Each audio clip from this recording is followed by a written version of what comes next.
James Twin for the untouchable true school sports. Let's go, baby. Bow! Be careful what you wish for because it can become a reality. Yeah.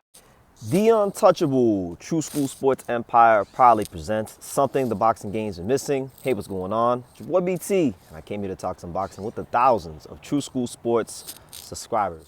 All right, so better late than never. I was really intrigued about this fight on the Crawford-Canelo undercard because it concerned two heavyweights who I think are at a pretty good level. Two heavyweights that I'm very familiar with. Two heavyweights that I've, come across during my time covering boxing in the South Florida area. And that is none other than Ivan Dychko and Jermaine Franklin. So let's talk about this fight because this was a fight that on paper, I thought it could have been a solid fight. I thought it could have been, somewhat of an exciting fight. I was really looking forward to Ivan Dychko on a big stage, announcing himself to the world and really showcasing that he is one of the better kept secrets in the heavyweight division. And fighting a solid, crafty, experienced guy in Jermaine Franklin, but finding a way to beat him and do it in a fashion where, okay, now we can honestly say after all these years of Dychko having management problems, fighting overmatched opposition, we can finally say Ivan Dychko is here, and he's here to kick ass and take some names. And that is not what we got. What we got instead was a pretty lackluster fight from both guys. Now, for Jermaine Franklin, he took this fight on short notice. He came into this fight on short notice. He wasn't in the best condition. So it's very feasible and it's very understandable why he didn't fight his best, because he wasn't in his best condition.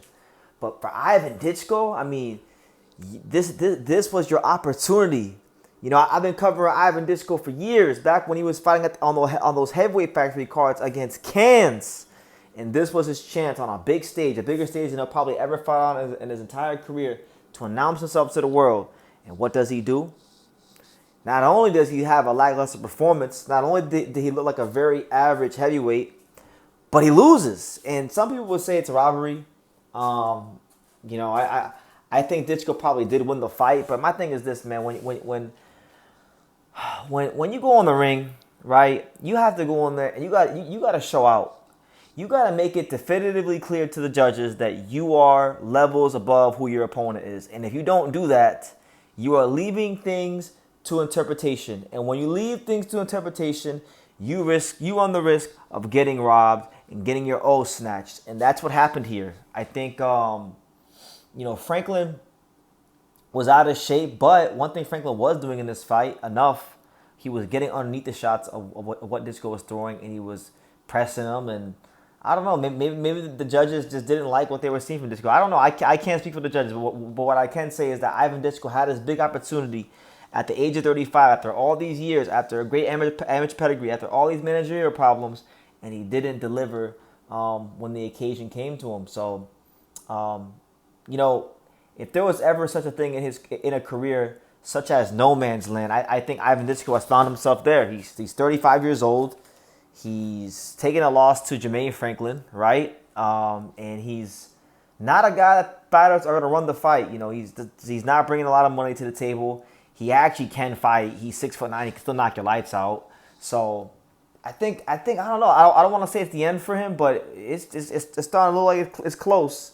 It's starting to look like it's close. Now, obviously, little old BT, Brendan Taylor with the YouTube channel. I don't determine when these fighters retire, and who am I to say when a guy should leave the sport? But what I'm saying is, with his current standing in the division and taking a loss to a guy like Jermaine Franklin, it's not a good position to be in. And I'm hoping I can see Dychko fight Jalolov, but I mean, he did not perform well in this fight. I was very disappointed. And I'm cool with his coach Tom Yankello. Tom, great, fantastic coach. wasn't the best night for him either. With Dychko. So they have to go back to the drawing board and figure out something quickly. But as far as Jermaine Franklin, I mean, on one hand, it's a great win for him. It's the biggest win of his career by far. He's taken the O of a guy in Dychko that really and truthfully is a high risk, low reward guy that a lot of fighters weren't going to fight anyway. But my thing is, see, I don't want to play the world conspiracy theorist, but I have to put my little tinfoil, my invisible tinfoil cap on. Just consider this Marlins cap my tinfoil hat. I'm going to put my tinfoil hat on because we heard Moses Itauma say after his last fight against Dillian White that his team wanted him to fight someone like Jermaine Franklin, right? Because they felt like Franklin was a guy that was crafty, a guy that was durable, and a guy that could give Moses Itauma some rounds. Now, we know Moses Itauma is like becoming one of the golden boys of Riyadh season and everything Turkey Al-Sheikh has going on in boxing.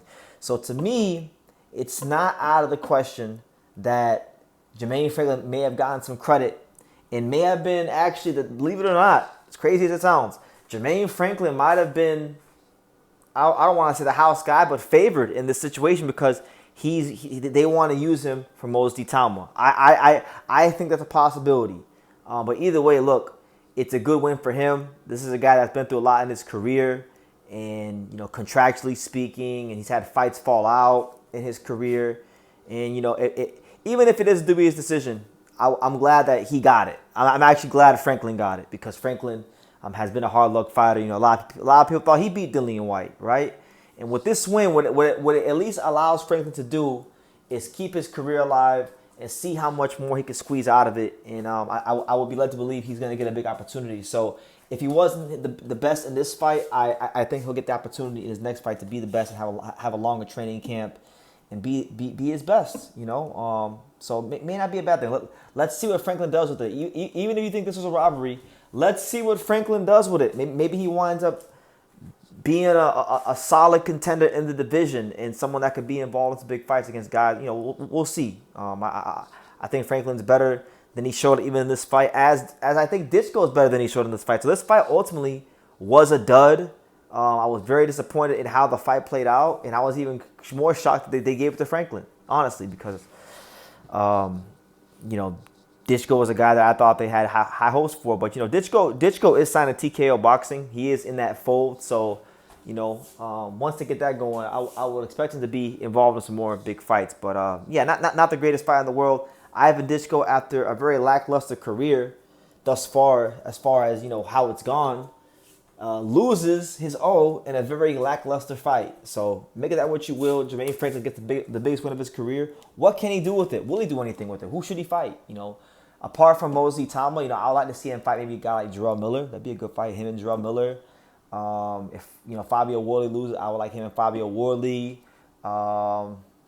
Maybe him and Stephen Shaw can mix it up. Stephen Shaw's another guy on the American heavyweight team. I mean, there's some names out there for Jermaine Franklin, but what do you guys think? Who do you guys want to see Jermaine Franklin in there with, and what's next for Dychko? Where does Ivan Dychko, the former Tyson Fury sparring partner, where does he go from here? Leave your comments down below. Make sure you guys take the time to subscribe, and like I say in every single one of these videos, you can love me or you can hate me, but I'm just a kid from Dania. So until next time, take your head. Thank you for watching another video on the untouchable True School Sports Empire. For more great boxing content just like this, make sure you guys stay tuned and subscribe. You won't be disappointed.